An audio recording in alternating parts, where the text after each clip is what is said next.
Jude reconstruction project is a sore subject which spans two administrations whose leaders both blame each other for what has been described as a mess of Herculean proportion. 118 million of taxpayer dollars have been spent on the reconstruction of a burnt hospital in the south of St. Lucia. From the onset, there were no approved designs for the building. There was no defined scope of works and no predetermined budget for the construction. The project consultant, the project manager, and the main contractors had no experience in hospital construction. There was little to no supervision on the part of two sitting prime ministers. What resulted was the greatest abuse of the national purse perpetrated in St. Lucia. Tonight, we follow the $118 million trail to determine why was this disaster allowed to fester for 8 consecutive years. Who were the benefactors, and more importantly, what would it take to recommission this hospital? Untold Stories presents St. Jude, the patron saint of lost causes.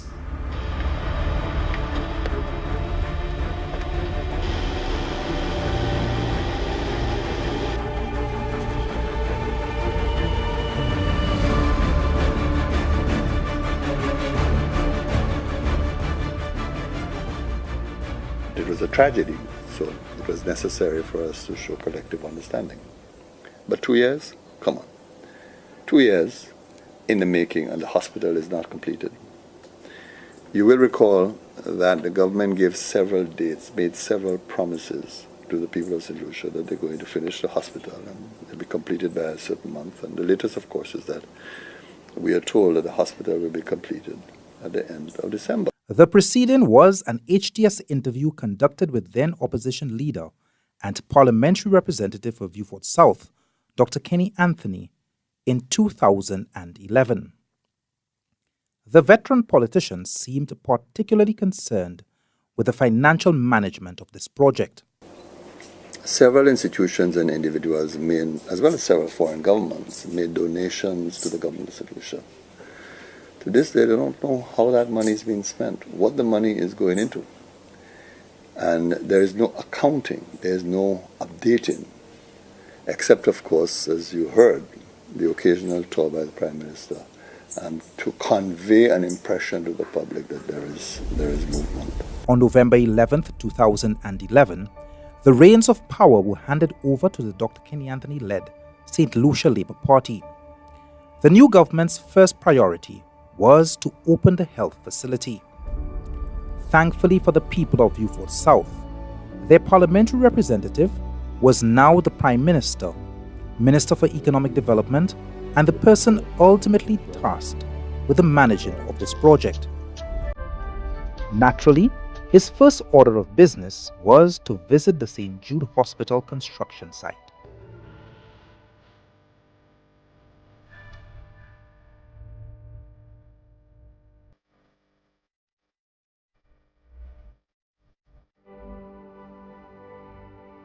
Overall, the quality has been good.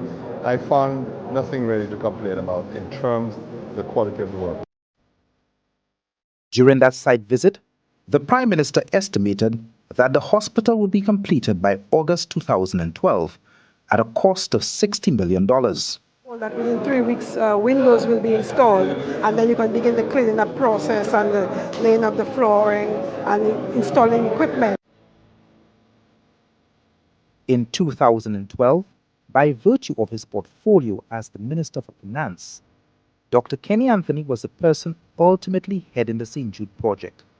His second in command was the Permanent Secretary in the Ministry of Economic Development, Isaac Anthony. Isaac's task included direct supervision of the project manager, Shanta King, who in turn was directly supervising the work of the project consultants Halcro Group Limited, headed by Mandish Singh. When Halcro was first hired in 2010, their contract was valued at $277,000. Within 9 months, this contract increased by over 1,000% to $4.8 million. Their second contract started out at $2,064,889.51, but was subsequently increased by 300% to over $6.6 million. But that would be pocket change as compared to their final contract sum of $11,554,015.39 paid to Halcro Group, which was authorized by Minister for Finance, Dr. Kenny Anthony. Cyril Donnelly and Obi Sadu were the two main contractors who worked directly under Halcro. Interestingly, none of the players involved in the management, design, and construction of this hospital had any prior experience with such a project. On your first tour of that hospital, Right. your assessment of the work done by Cyril Donnelly's construction company was exemplary. You are quite pleased with the contractor and his work. From our research, the contractor and his office tried reaching you on several occasions to discuss some of the challenges at construction site and also the payment difficulties. Did you ever meet with that contractor? That is strange that there were efforts to reach me, because I can tell you my historical pattern is simple. Every Wednesday I'm in Vieux-Fort, and anybody can visit me in my office in Vieux-Fort. Anybody. That includes Mr. Donnelly himself. Kenny and Tony visited the site 3 times while I was on site. And twice he asked me, how is things going, Donnelly? I will tell him, well, sir, there is problem on site and I would like to have a meeting with you to discuss it. He told me, give my secretary your number, you will set an appointment. My secretary will call him 20 times. There will never time for him to hear me out. And these are one of the reasons the project still suffering to then go down the drain. Because of the people that were supposed to hear the situation never make time to listen. Despite the challenges on the site, and true to his commitment to spare no expense to complete St. Jude, Dr. Anthony sought Parliament's approval to borrow $15.9 million to complete the project. Mr. Speaker, the St. Jude's Hospital reconstruction is another ongoing project that continues to be a priority for the government of St. Lucia. Government is committed to mobilizing the resources required to bring the reconstruction works to completion. Since the commencement of the renovation works, there have been a number of changes in strategy and expansion in scope of the works. This was necessary to ensure that the works being undertaken were compatible with the critical needs of St. Jude's Hospital, but also to facilitate improvements in clinical services. Mr. Speaker, I am anxious for the nightmare of the people of the South to end. I pray that, as promised, that all major works will be completed by August 31st, 2012 to facilitate testing and commissioning prior to the relocation of St. Jude's Hospital from the George Odlum Stadium. When complete, the reconstructed facility at Cantonment will remain the permanent home for St. Jude's Hospital. In this upcoming financial year, government has approved a budgetary allocation of $15.9 million, which is required to bring this project to completion. And with that, the completion of the hospital was set for August 31st, 2012. Fast forward from May 2012 to August 2012, and the hospital was still not completed. And what's worse was, the allotted funds had all been spent. As at 2011, when you took over, was there a specific budget to complete that hospital? No. There was an initial allocation. Okay. Yeah. Were there specific plans for the completion of that hospital, as in designs? And more importantly, were these designs approved by the Ministry of Planning? Okay. First of all, you did not have a dedicated allocation. In other words, you didn't have an allocation that says this hospital is funded to the tune of 130 million, 140 million. Can you see the clear and present danger with that? Obviously, there's a danger with that. That's why internal accountability becomes crucial, and that there are, checks and balances. But I can also understand the reasoning of the former government from whom we inherited that arrangement. I think the problem was that they too were forced to construct a hospital to respond to the rapid and urgent need to provide medical care to the people of the South. The intention was never ever to stay in the stadium, so that they adopted an arrangement of flexibility, and hence, of course, the reason why they adopted this arrangement of using special contracts issued by the Minister of Finance for payment. In the circumstances, I thought that was a reasonable approach, and that is why I maintained the approach of keeping the existing consultants and the contractor on board.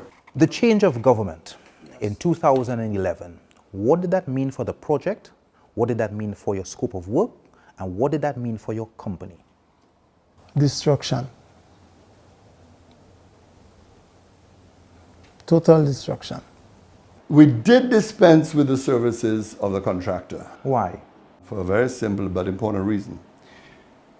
We kept the contractor, I believe, for well over a year, possibly more than a year. I can't remember the dates.